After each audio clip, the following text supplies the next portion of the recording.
偉人物語。名もない草花、虫けらたちを愛し育てた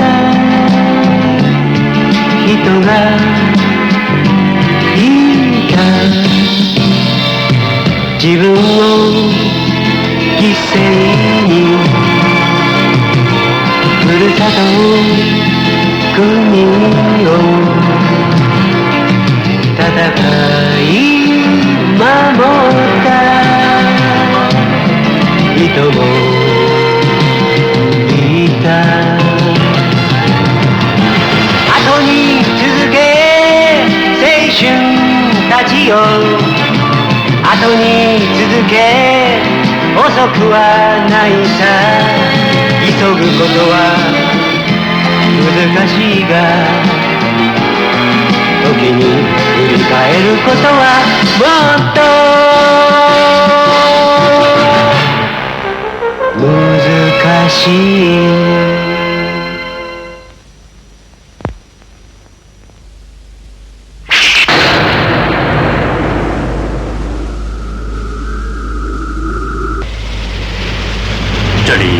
Bu yer Yevropa Asiya cho'ng quruqligi.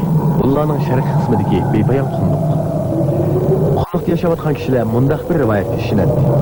Ya'ni kunlarning biri bu yerda xuddi hamma narsani ushirib ketadigan qumliq qo'yniga o'xshash bir o'g'il bola tug'ilgan.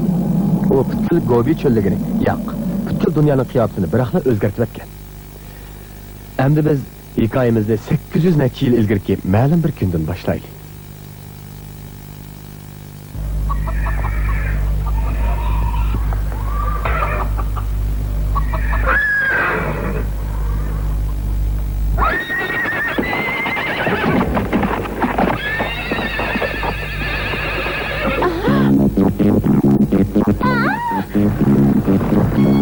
Temuçin geldi.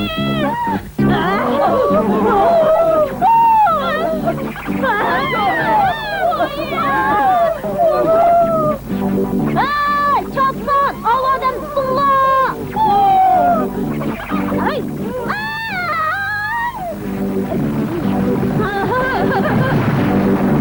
Bu o'g'il bola mushu kichkina qabila boshlig'ining bolasi edi.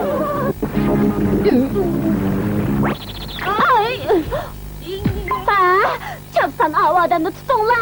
Çapsan havadan tutunla.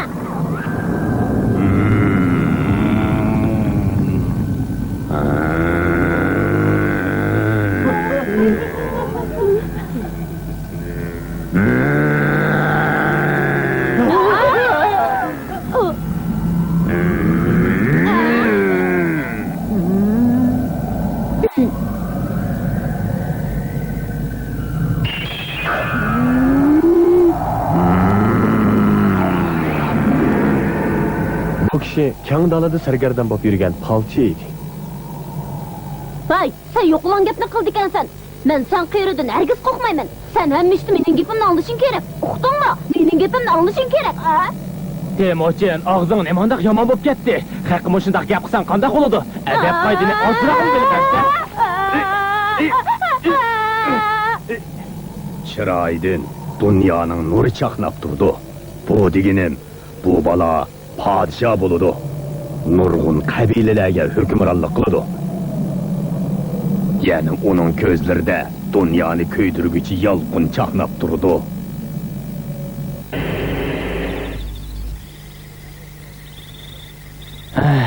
Mening o'g'lim podsho bo'ldi. Buni yiliq palchi dedi. Temuçinning chiroyida dunyoning nuri chaqnab o'tibdimi? Mening o'g'lim podsho bo'ldi. Manga nisbatan balni yaxshi beqib cho'ng qilishning o'zi cho'ng ish.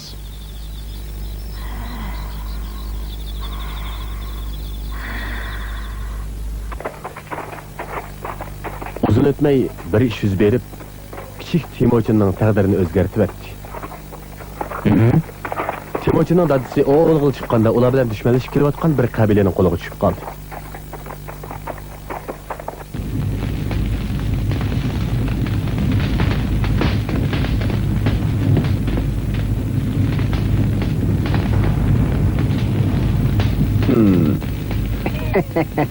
Shu chog'larda cho'llikda yashaydigan kishilar nurg'un qabila bo'lib shakllangan. Ular to'xtamay o'zaro jidallashib turadi.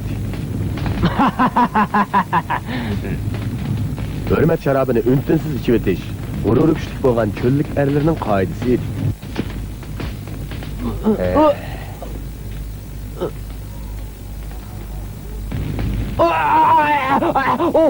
Şermende!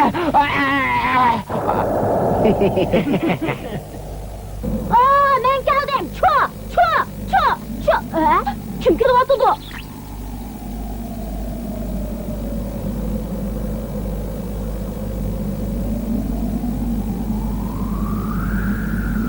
Dadam keldi. Dada! Qanday hayvonni ovlab kelding? Boshqalar tarafidan haydalgan dadisining ro'yi tushib ketdi. Qabila boshlig'idan ayrilib qolgan kishilar kigiz uylarini chuvib, har qaysisi har tarafga ketishdi. Qabila boshlig'i bo'lmaganlikdan kampni boshqa qabilaning odamlari kelib bayram qilyapti. Eng oxiri faqat Temochin bilan uning opsisi qilib qolgan edi.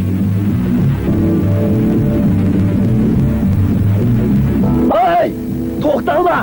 Temochin bilan opsisini tashlab qo'yib ketish qumluq erkaklarning ishi bu. Nimaga vaqiraysan? Qabila boshlig'ining o'g'lini billab bersa nima foydasi bor? U yerga qo'ydiyamiz. Ne to, qirabliq! Gaz! Nima degan rahimsizsan? Sening mushtabda qabila boshlig'ining avlodi bilan hech qanday aloqang qolmadi-ba? Darhol ko'zimni yo'qol! Ey! Ha? Men Temochin bilan ilishqin. O, ablah!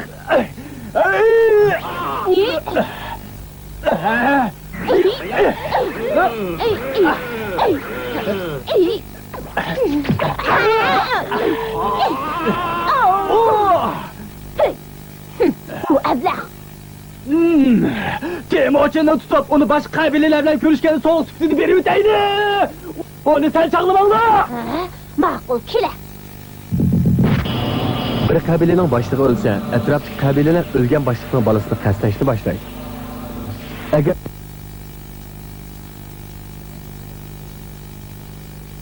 navoda bu bola cho'ng bo'lsa, yana bir qabila tashkillab o'zlariga tahdid selishi mumkin edi. Shunlashqa qabila boshlig'ining bolasini tutib olib o'ldirib o'tish yoki uni qul qilib o'tish kerak edi. Temochin opsidan va uksinlardan ayrilish majbur bo'ldi. Xayla uni payonsiz ketgan cho'llikning o'rchatiga haydab olib ketishdi.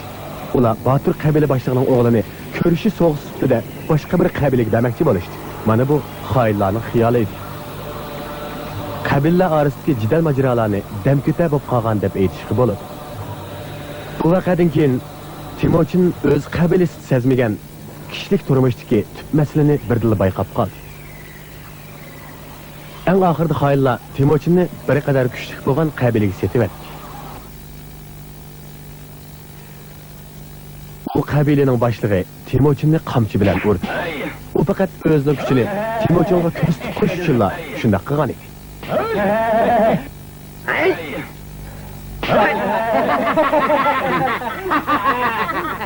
Boshimda qabila boshlig'ining o'g'li ekan-da. Aka, bu Temochin men bilan tanigidek-ku.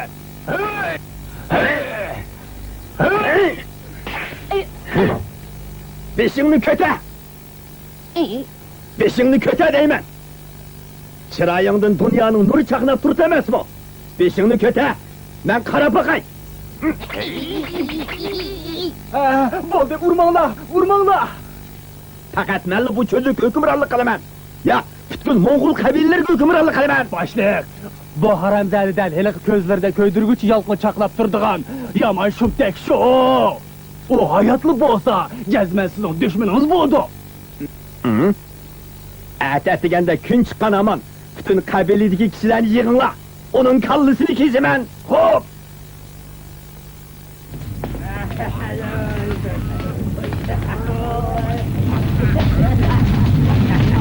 Temochinning hayot mamatligi mushu kechiga bog'liq bo'lib qolgan edi.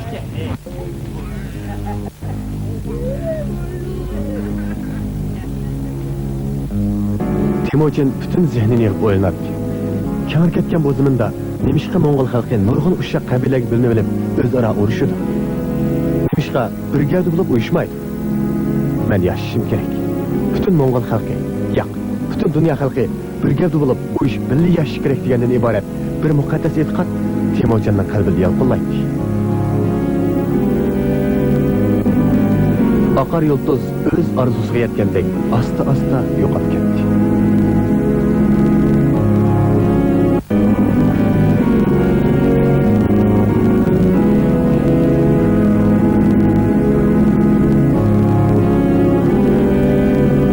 Timochi, sening irodangga qoyil bo'ldim. Biz hammamiz o'z odamlar. Sizlarga ko'p rahmat. Taqdir uni qutuldirib oldi. Mana shundan boshlab Temurchin o'rta asr tarixidagi eng katta qahramoni bo'lgan tunji qadamini tashlagan edi. Uning ismi Chingizxon deb ataldi. Bundan yildan keyin Chingizxon boshlab mangan Mo'ng'ul qo'shinlari shiddatli to'lqindek to'xtamay ilgarilab, butkul Osiyoni birlikka keltirdi. Iroqdagi Yevropani bo'ysundirib, ta bugungacha tarixda ko'rilib boqmagan buyuk xonlik davlatni qurdi.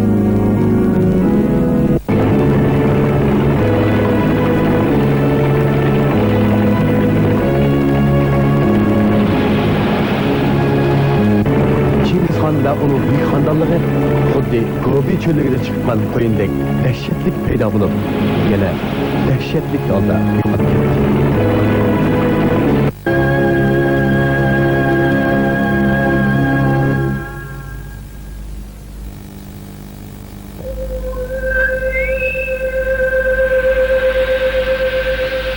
Bundan 100 necha yil ilgari Polsha Rossiyaning mustamlikasi bo'lib qolgan edi. Ammo Polsha xalqi Char Rossiyaning hukmronligiga bo'ysunmay keldi. Ular qalbining cho'nqur yerida o'zimiz tutmaydigan jasur irodani tiklagan edi. Bu yerda biz Polshaning poytaxti Varshavadagi bir qiz to'g'risidagi hikoyani so'zlaymiz.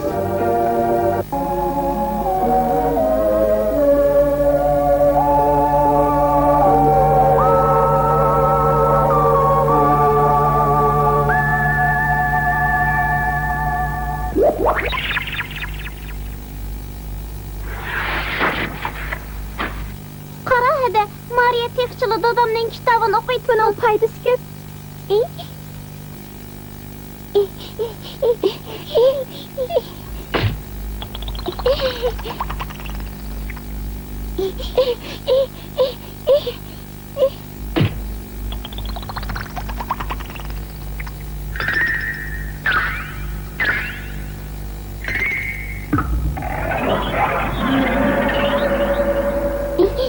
Tizib oldik. Nima bo'lgandi? Shuncha qattiq baqirasaqmi, u hech nimani sezmadi. Hadis bilan singlisi Mariyani qattiq cho'chitmoqchi bo'lishdi. Ammo kutaverib ularning ko'zlari teshib ketay dedi.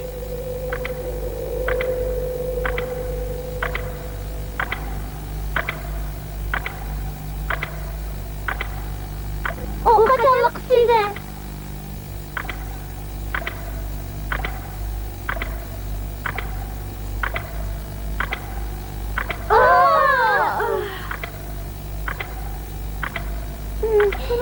Uyqum kelyotdi. Mening uyqum kelyotdi.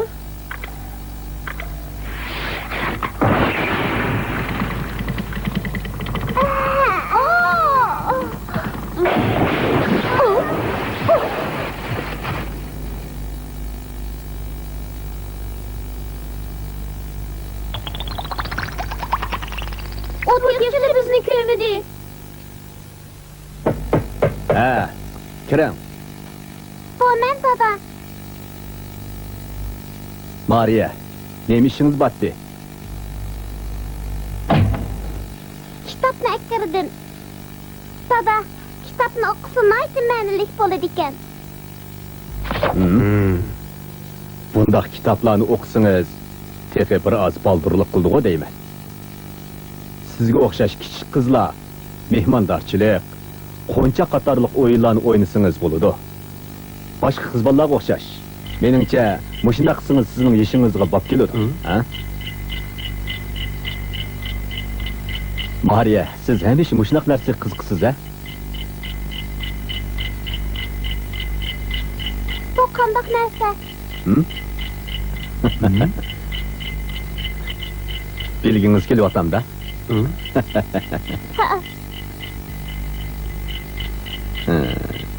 Fizik tajriba saymonlari. Fizik tajriba saymonlari? Bu sehrlik saymallar Mariyani jalb qilib olgan edi.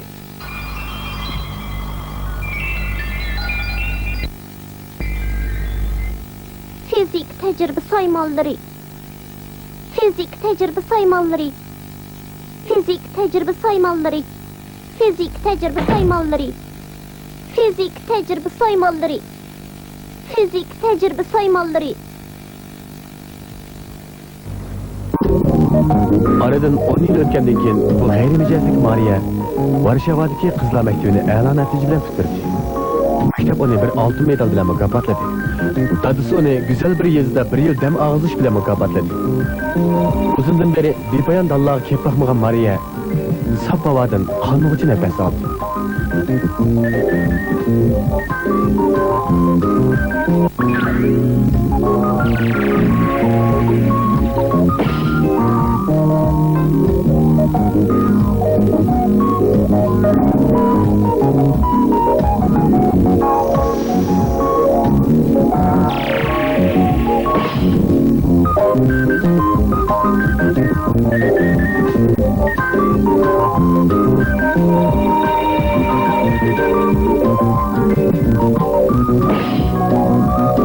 Qadrli dada, men nima qilishim kerakligini oxiri tushunib yetdim.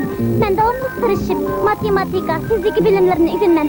Noma'lum narsani bilib bilish bir qiziqarli bo'ladi ekan.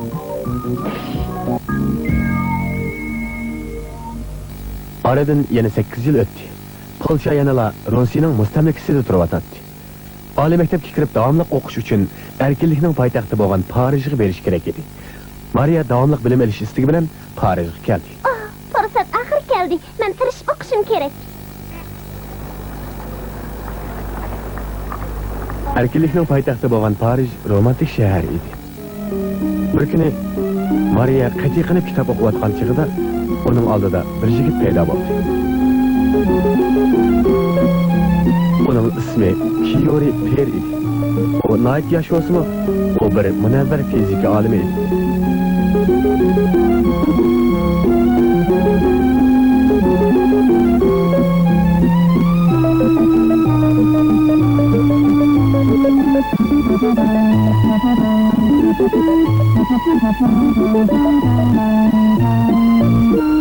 Shunda qilib Mariya uning bilan to'y qildi. Fransiyaning urf-odati bo'yicha Mariya familiyasini Mariya Kiyori qilib o'zgartdi. İkisi namrat yaşsızmı ama nayt daxillik edi. Mariyaning natijalari tövəllab ketish uyaqda tursin, hatto u fizika magistrlik imtihonida birinchi bo'ldi. Hozir u oliy maktabning alohida tadqiqotchisi bo'lib qoldi. Bir oilaning uy ishlarini zimmasiga olgan Mariya tadqiqotchi bo'lgandan keyin qanday bo'lib qolgandi?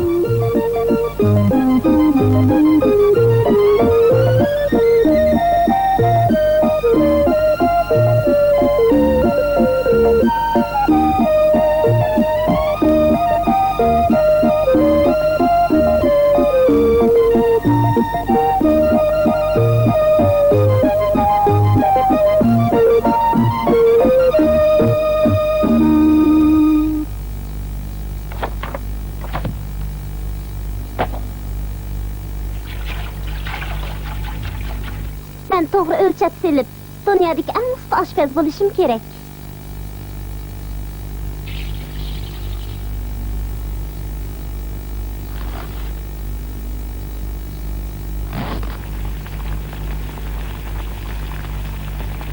Sho'rpining temperaturasi muvofiq bo'pti, tamoq vaqtig'ini dal ulgurib tayyor bo'pti.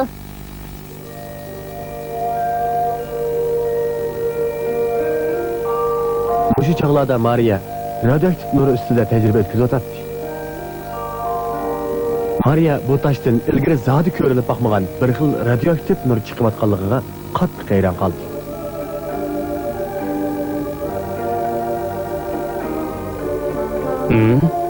Bu toshda bir xil radioaktiv nur elementi bor ekan. Shundan boshlab Per o'zining tadqiqotini bir yoqqa qayirib qo'yib, butun kuchi bilan Mariyaning yangi elementini tepishga yordamlashdi. Kiyori Per bilan Mariya Kiyori mushu mezgilda nayt yaxshi hamrohlardan bo'lib qolgan edi.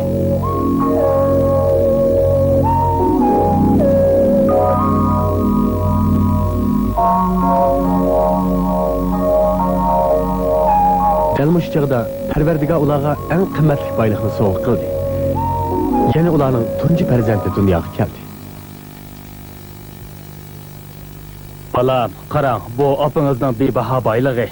Bu odatdagi tosh emas, balki sehrli tosh bo'lishi mumkin.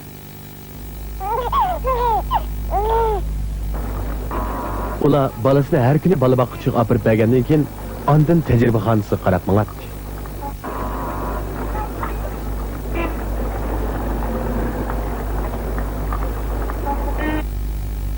Şuna daim mana shundaq ishlarmi bo'lib turibdi.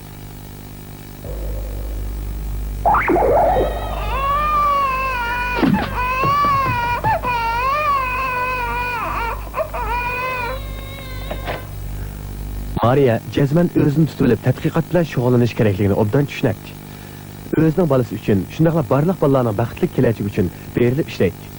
Albatta eng muhimi texi bayqalmagan moddalarni tepib chiqish ham qat'iy bo'shashmay tadqiq qilish edi.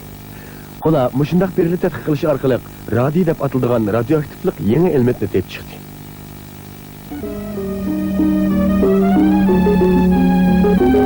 Maria texmi ilgirlagan holda radiyning xususiyatini aniqlab chiqib, insoniyat tarixida tex ko'rilib baxmagan yadro energiyasining dastlabki manbaini ochdi. O'z yolg'iz 3 xil vazifani zimmasiga olgan Mariyaning turmushdagi nishoni zodi nima? Noma'lum narsani bilib olish qiziqarli bo'ladi ekan. Baba, yeni kelib bu dunyoda noma'lum narsa nayt nurg'un ekan.